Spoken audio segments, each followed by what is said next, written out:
Jack, so what's all this about? We don't use electricity, then they'll pay us to keep everything turned off.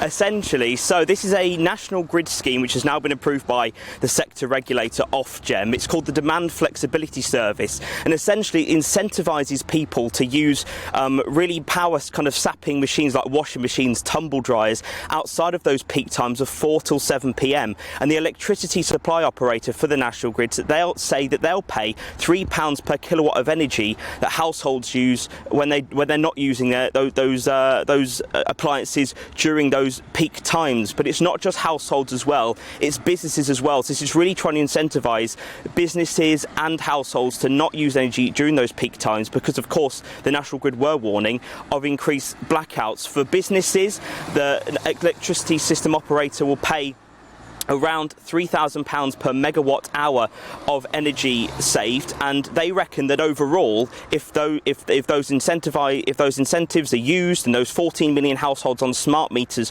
use this scheme, that they could save around 2 gigawatts of electricity, which reckon they could power around 1 million homes with. Of course, that warning of the worst case scenario that we could have 3-hour blackouts means that these incentives are going to be coming from the National Grid and other energy companies as well. OverEnergy are another scheme which are coming up with their own scheme to incentivise people to use off-peak times. Now, in terms of actually what the energy companies are saying themselves, of course, E.ON are sending letters out to customers to join this trial.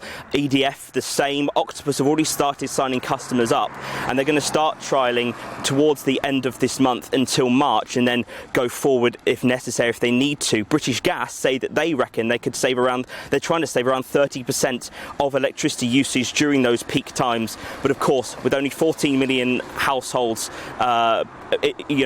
getting access to this scheme because of their smart meter, there is the hope that it won't cause a new peak time, because that is the worry, that if you incentivise people to use power outside of peak times, you just create a new peak time. But because it's only smart meter customers, they hope that peak time won't shift, and that peak time still between 4 and 7 p.m, meaning that those households that use energy outside of it, and those power hungry appliances outside of it, will save around £100.